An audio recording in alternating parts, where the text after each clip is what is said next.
Now when Herod saw Jesus, he was exceedingly glad, for he had desired for a long time to see him, because he had heard many things about him, and he hoped to see some miracle done by him. Then he questioned him with many words, but he answered him nothing. And the chief priests and scribes stood and vehemently accused him. Then Herod, with his men of war, treated him with contempt and mocked him, arrayed him in a gorgeous robe, and sent him back to Pilate. That very day Pilate and Herod became friends with each other, for previously they had been at enmity with each other. Luke 23, 8-12. Have you ever heard the word frenemy? It is a hybrid of friend and enemy, an appropriate description of this passage.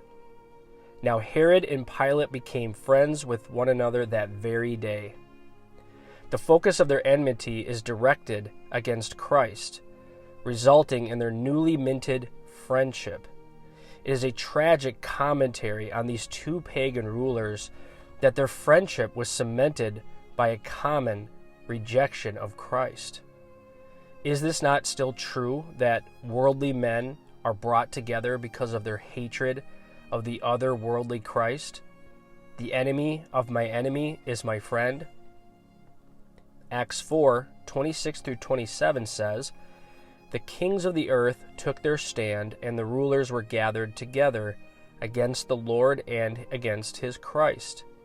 For truly against your holy servant Jesus, whom you anointed, both Herod and Pontius Pilate, with the Gentiles and the people of Israel, were gathered together."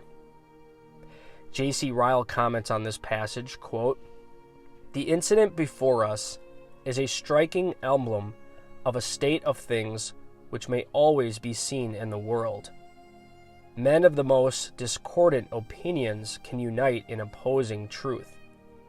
Teachers of the most opposite doctrines can make common cause in fighting against the gospel. In the days of our Lord, the Pharisees and the Sadducees might be seen combining their forces to entrap Jesus of Nazareth and put him to death. In our own times, we sometimes see infidels and idolaters, worldly pleasure lovers and bigoted ascetics, the friends of so-called liberal views and the most determined opponents of all changes, all ranked together against evangelical religion. One common hatred binds them together. They hate the cross of Christ. To use the words of the apostles in the Acts, "Against thy holy child Jesus, whom thou hast anointed, both Herod and Pontius Pilate with the Gentiles and the people of Israel are gathered together." Acts 4:27. All hate each other very much, but all hate Christ much more. The true Christian must not count the enmity of the world a strange thing. End quote. The story of the Lord's hearing before Herod serves three important purposes. First, it confirms Pilate's verdict that Jesus was not guilty of any crime. Second, Herod and Pilate are two witnesses that confirm Jesus' innocence. Neither of them was biased in his favor. Pilate was indifferent to him, and Herod sought to kill him. Luke 13:31. Finally, it confirms prophecy.